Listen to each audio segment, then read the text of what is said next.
Hai sobat semua, apa kabar? Baik kan? Semoga kalian semua sehat selalu, bahagia selalu dan banyak rezeki. Kali ini Mimin mau melanjutkan cerita dari novel Menantu yang Diremehkan. Semoga cerita ini bisa menghibur kalian semua ya, dan bisa menemani hari-hari kalian semua. Oh iya, jangan lupa bantu like dan komen ya biar Mimin tambah semangat uploadnya. Kalau begitu yuk langsung saja ke ceritanya, cekidot.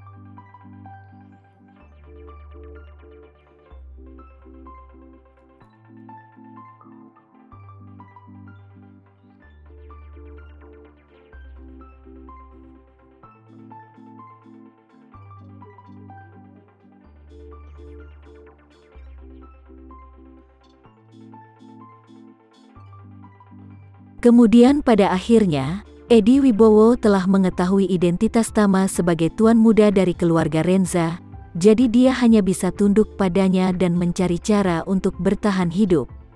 Sekarang Edi Wibowo telah menjadi anjing penjilat, secara alami tidak mungkin memberi keluarga Haris kesempatan untuk hidup mudah lagi. Kalau bukan karena Tama, dia pasti sudah ingin meninggalkan keluarga Haris untuk melarikan diri. Keluarga Haris akan diusir oleh Edi Wibowo. Namun, Tama Renza tidak merasa kasihan pada mereka jika dia meninggalkan jalur belakang ini untuk mereka.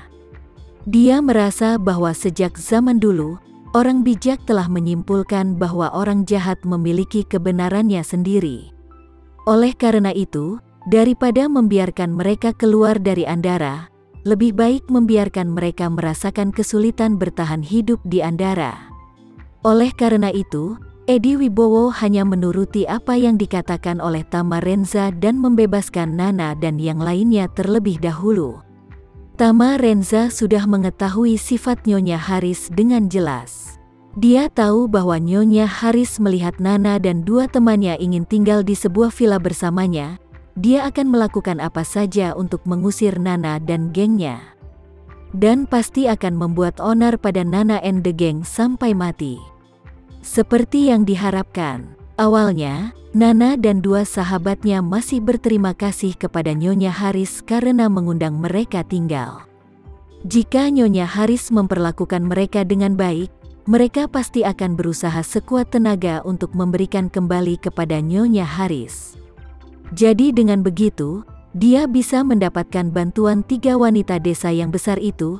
Keluarga Nyonya Haris setidaknya bisa mendapatkan makanan yang cukup. Namun, Tama hanya memutuskan bahwa Nyonya Haris tidak akan memilih jalan ini. Karena itu, Tama sengaja membiarkan Nyonya Haris mengalami keadaan ini karena perbuatannya sendiri. Bantuan yang diberikannya berubah menjadi musuh, yang pasti akan membuat Nyonya Haris tua hidup sengsara. Sekarang, Nyonya Haris jelas berjuang keras untuk memberi makan keluarga beranggotakan 4 orang saja, jadi Vivian hanya bisa memikul beban menghidupi keluarga. Tama memandang Vivian di depannya. Meskipun kesannya sedikit berubah, dia tidak bersimpati padanya. Segera, dia berbicara dengan lemah, "Tempatmu bekerja tidak jauh dari sini. Jika kamu naik bus, harganya nggak mahal kok." Vivian buru-buru berkata, "Kakak ipar, aku tidak sabar untuk membagi uangku menjadi 2 sekarang. Aku tidak tahan naik bus, apalagi naik taksi." Saat dia berkata, dia menunjuk ke sepatu hak tinggi di bawah kakinya dan berkata, "Awalnya aku berencana untuk berjalan langsung ke sana, untuk menghemat uang." Kemudian Vivian menghela nafas sejenak dan kemudian berkata dengan lemah, "Tapi, karena aku baru saja melihatmu lewat di sini, jadi aku mengumpulkan keberanian untuk meminta maaf kepadamu. Dan bertanya padamu, ngomong-ngomong, bisakah kamu memberiku tumpangan?" Nyatanya, Vivian sekarang memiliki kesan yang baik tentang Tama. Sejak hari sebelum tahun baru Imlek, ketika banyak tokoh besar di Jakarta datang untuk memberi salam tahun baru Tama, dia menyadari bahwa dia telah membuat kesalahan besar ketika dia memandang rendah Tama Renza. Dia juga menyadari bahwa Tama saat ini tidak lagi sebanding dengan Tama yang dulu. Lagi pula, Tama selalu sangat baik pada Alena, dan Vivian juga mengetahuinya sendiri. Oleh karena itu, Pandangannya saat ini tentang Tama Renza telah berubah drastis dari sebelumnya. Ketika aku pergi keluar hari ini, dia hanya melihat Tama mengendarai sepeda listrik sedang lewat, jadi dia mengumpulkan keberanian untuk memanggilnya. Dia juga menantikan untuk mengambil kesempatan ini untuk menjikat Tama Renza dan mencari simpatinya. Tetapi Tama benar-benar tidak memiliki pendapat yang baik tentang Vivian. Jadi dia berkata, aku masih memiliki sesuatu untuk dilakukan. Jadi aku tidak bisa mengantarmu ke tempat kerjamu. Meskipun Vivian merasa tersesat di dalam hatinya, dia tidak terus-menerus melibatkannya. Dia menganggukkan kepalanya dengan sangat mudah dan berkata, kakak ipar, tidak apa-apa, jika kamu ada yang harus dilakukan, lakukan dulu saja. Aku akan pergi saja. Melihat dirinya masih mengenakan sepatu hak tinggi, Tama tidak bisa mendapatkannya dalam waktu 40 menit. Dia merasa sedikit simpatik, jadi dia berkata, baiklah, mari tambahkan akun WhatsAppmu kemudian kirim nomor rekeningmu dan aku akan mentransfer sejumlah uang kepadamu. Vivian tanpa sadar berkata, tidak perlu, kakak ipar. Aku tidak bisa meminta uangmu. Tama berkata dengan tenang, panggil saja aku Tama. Dengan tulus, aku harus membantumu. Jangan katakan bahwa kamu bertemuku. Jika kamu bertemu dengan saudara perempuanmu, dia pasti akan membantumu juga. Alena selalu baik dan tidak suka menyimpan dendam. Jika dia diperlihatkan penampilan Vivian saat ini, dia pasti akan membantu. Ketika Vivian mendengar ini, dia terharu dan malu, dan tersedak, kakak ipar, aku dulu memperlakukanmu dengan sangat buruk, tapi kamu masih bersedia membantuku. Berbicara tentang ini, Vivian tidak bisa menahan tangis. Hari ini, dia benar-benar mengerti apa artinya membayar masalah dengan kebajikan. Sebagai orang lain, dia pernah menyinggung orang lain sebelumnya, jadi dia pasti ingin menginjak diri sendiri untuk membaca lelucon kali ini. Namun, alih-alih mengejek dan mengolok dirinya sendiri, Tama justru bersedia membantu, yang sungguh membuatnya terkejut. Tama Renza berkata saat ini, oke, jangan menangis, jangan mengelak, cepat dan tambahkan WhatsApp dan kirimkan nomor rekeningmu. Sebentar lagi aku akan melakukan sesuatu, aku harus pergi dulu. Vivian tersedak karena menangis sehingga dia menganggukkan kepalanya lagi dan lagi. Tetapi ketika dia merogoh sakunya, dia menyadari bahwa dia tidak memiliki ponsel. Ponselnya telah lama diambil oleh orang-orang Edi Wibowo.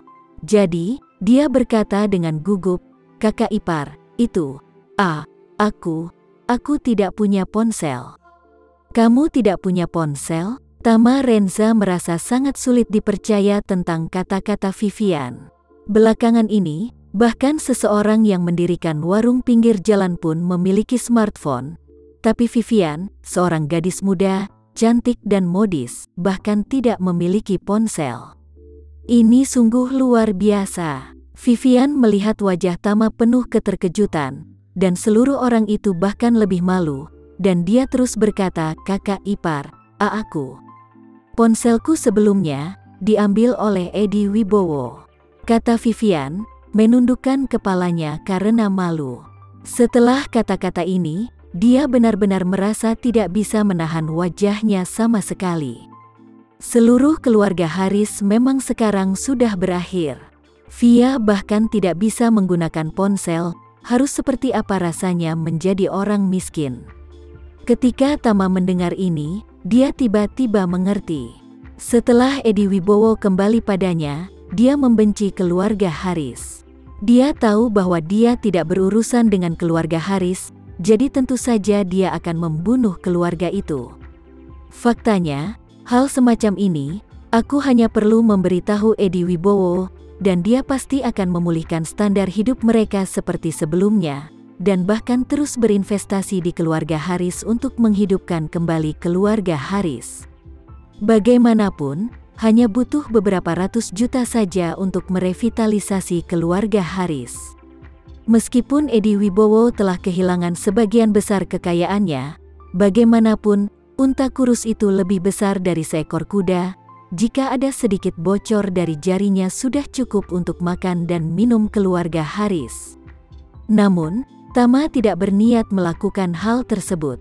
Saat ini, keluarga Haris pasti atas kepentingan mereka sendiri, terutama wanita tua Haris dan Glenn Haris, yang dengan sengaja membuat marah Tama dan keluarganya. Karena itu, mereka harus dihukum.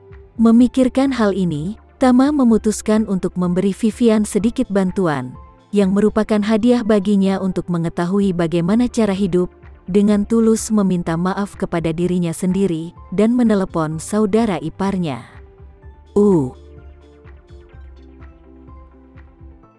Sekian dulu ya cerita kali ini, kita lanjutkan lagi ceritanya di lain waktu.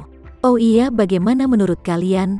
Semoga bisa sedikit menghibur kalian semua. Jangan lupa like, share dan komen ya. Untuk teman-teman yang baru nonton jangan lupa subscribe-nya. Hehehe. Kalau ada teman-teman yang ingin gabung langganan bisa langsung gabung saja untuk dapat fitur yang menarik dan sedikit membantu Mimin. Terima kasih sudah menonton. Sampai jumpa lagi. Bye.